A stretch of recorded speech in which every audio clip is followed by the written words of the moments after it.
Patrick Mahomes is crying on the sidelines, absolutely blasting the NFL at midfield as he shakes Josh Allen's hand. As the Bills beat the Chiefs 20-17 in Arrowhead, and Kadarius Toney gets called for offsides. And now we have a game in the NFL.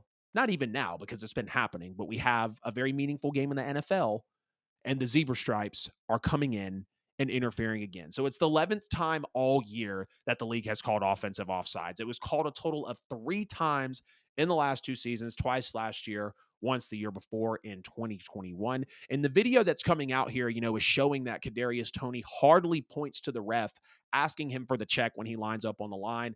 And he clearly didn't look hard enough to see if the ref even responded to him. The video doesn't look like the ref does respond. And you can even see that Kadarius Toney's like a third of his body is lined up ahead of the back of the football. You're supposed to be behind the back end of the football in order to be considered onside for the offense. But he's clearly lined up over the line of scrimmage. And as everybody out here wants to talk about, oh, they wait until this point to call it. Of course, they want to do it at that point when a crazy play happens. That's on Kadarius Toney. This is why Kadarius Toney got traded from the Giants. This is why I called Kadarius Toney a reach when the Giants drafted him. Now, I'm not going to take anything away from him for having the longest punt return in Super Bowl history and becoming a Super Bowl champion with the Chiefs after the trade from the Giants. That's great. But Kadarius Toney's a young receiver.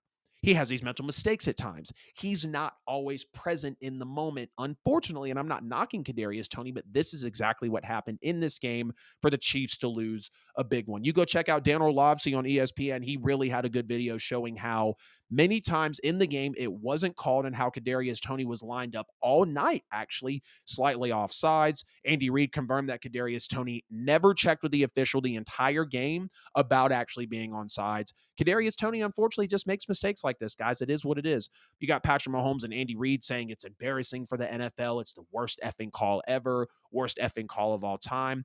I will agree it's shameful. Y'all heard me talk about it in the Super Bowl. Another big game, another shitty call. It is shameful that it wasn't called all night.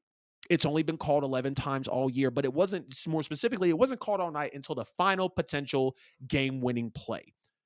Travis Kelce had one of the best plays, maybe in NFL history, not even maybe, had one of the best plays in NFL history, maybe the best play of his career. It reminds me of when he just pitched it back to Shady McCoy, I think in the first year that they won the Super Bowl. That might have been the year that they lost to the Bucks in the Super Bowl. But, Travis Kelce can get crafty like this. We'll always remember that play, but it won't be an official one that was pulled off when you look back in NFL history at the record books. But, Patrick Mahomes also, he's really got to watch himself saying that on the hot mics in the post-game presser. The first thing you say to Josh Allen is, oh, not good job. Hey, man, great game. Worst effing call ever. We're playing our effing asses off. You know, uh, I mean, it just shocked me from Mahomes. It really did.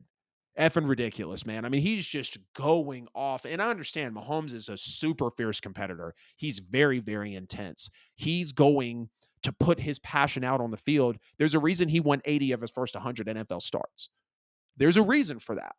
Now, yes, he's got the structure in Kansas City and Andy Reid, but he's a fierce competitor. He's elite. He's very good at the position. So I understand you're going to be upset when you lose. It hurts to lose.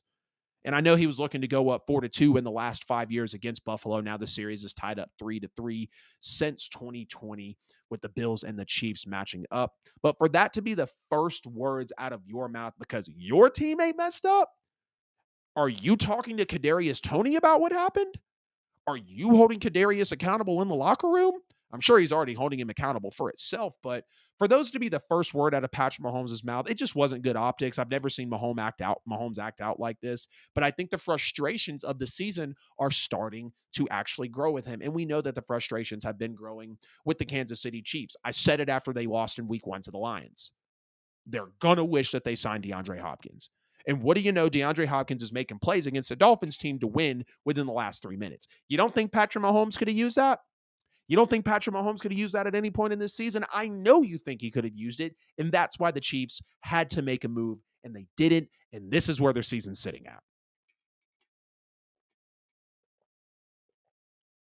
Chiefs have lost 3 of their last 4 games. The Chiefs are an 8-5 football team. I mean, what do you want to say with that? Where do you go with that? When you look at how the Chiefs have been playing this year because of the lack of offense, it's tough. It's very tough. I'm trying to pull up the Chiefs record to make sure that I said that right. Yes, they're an 8-5 football team. The Broncos are one place back of them in the NFC West. And the NFL is going to investigate, what Mahomes said about his worst effing call ever. Here we go again. You wait all night to call that game. I played 7 years, never even seen that called. Here we are talking about the refs again. Andy Reid said it's embarrassing for the NFL. I hope the NFL pursues them for it. I'm not talking about fines or levying or anything, but we know when you talk about the zebra stripes in the NFL, they're going to come after you. And Mahomes already came out and said that he regrets saying that as well. But, Patrick Mahomes, welcome to the other side of the pigskin, brother. Welcome to the short end of the stick. You've been getting calls since 2019, since you've been in the league. Hell, Tom Brady got a call against you in the year that you were kept out of the Super Bowl when it was the Patriots and the Rams, when the Saints should have been there as well, the year that Mahomes won the MVP. He had a call favor him in the Super Bowl. Now, he's not out there holding the defender, but Patrick Mahomes got the benefit of that call and became a two-time Super Bowl champion and a two-time Super Bowl MVP with the help of said call with under 2 minutes to go in the last year's Super Bowl. Welcome to the other side of the pigskin, Patrick Mahomes. This is what happens in the NFL. And you should know this. You've been in the league for 7 years. You know the officiating gets worse every year. If you didn't have it come down to a one-possession football game, you wouldn't be complaining about it. You cannot in 2023 and beyond, really since 2018 and beyond. Yeah, I'm a biased Saints fan here talking about the no call. And by the way, that's the worst effing call ever, not this offensive offsides.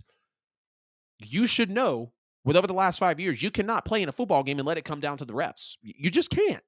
Because then you're going to use that as your crutch. And that is what Mahomes and Reid are trying to do here. And I love how everyone says the refs got it right. The refs right there got that call right, yes. Is it unfortunate that they didn't call it all night? Yes. Is it unfortunate that it got called in that instance? Yes. But the refs got the call right. We know what the refs are. The refs are the refs. It's just like we're in the last 4 weeks of the NFL season. Teams are what they are. Refs have been what they've been. And you got to move on and you got to get past it. He said Kadarius Toney should have been warned. Are you kidding me?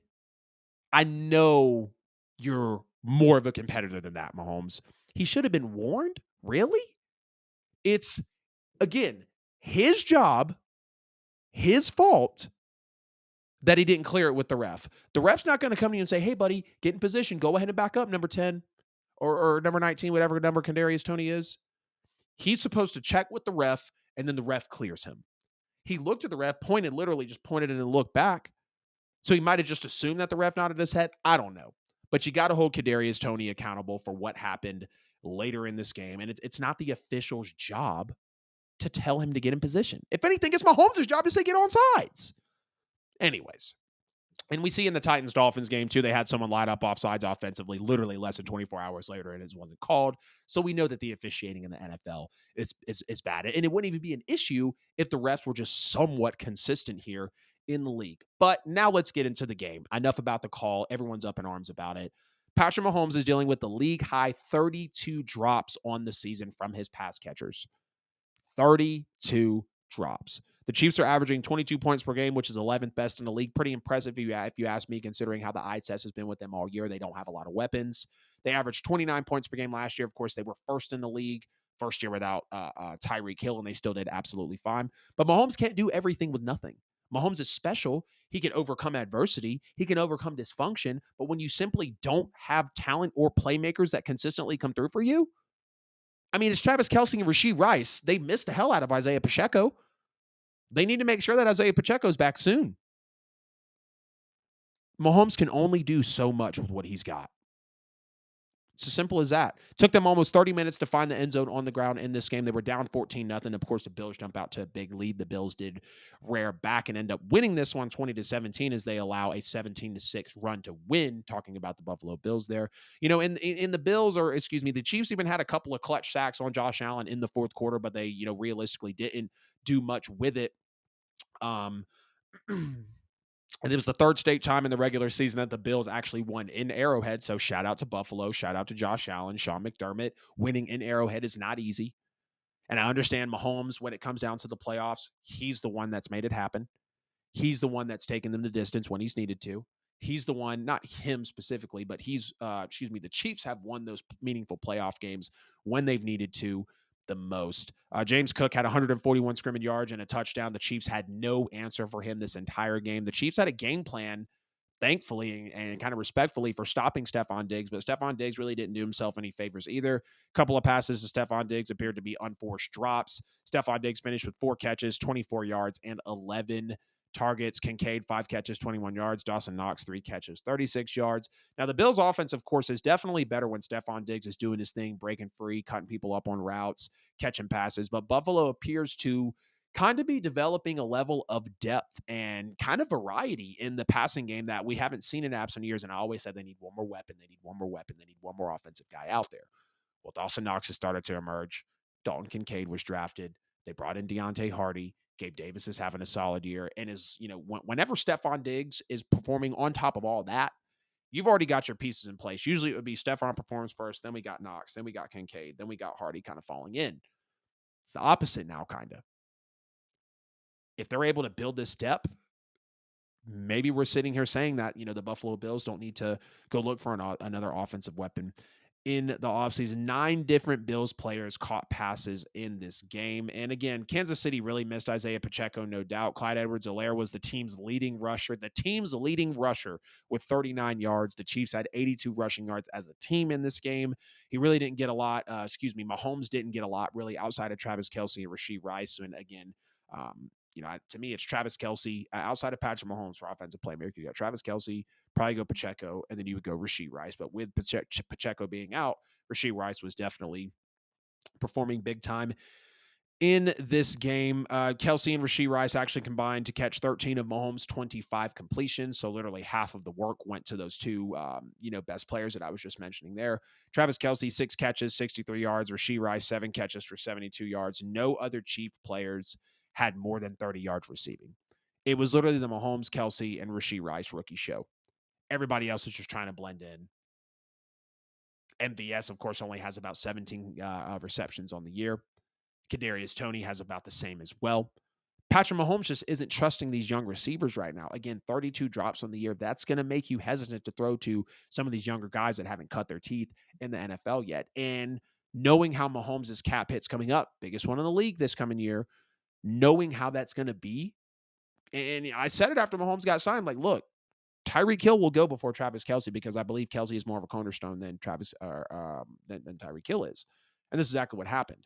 But now Mahomes is going to have to trust these receivers more. And unless Kansas City's moving some more money around, this might be the reality for Patrick Mahomes, at least for the near future. Kansas City punted on 3 straight drives in this game after Patrick Mahomes' opening drive interception. It did not produce consecutive scoring series in either half in this entire game. Buffalo jumps out to the 14-0 lead. Again, they end up winning 20-17. Patrick Mahomes and the Chiefs do as much as they can, but that lack of talent and the mental mistakes from Kadarius Toney have them falling to 8-5. Patrick Mahomes is looking to be 4-2 within the last 6 matchup with Josh Allen. That does not happen. Shout out to the Bills for winning 3 straight in the regular season in Arrowhead. And Patrick Mahomes is just going to have to calm down and quit all this whining again. Welcome to the other side of the pigskin, my brother in Christ.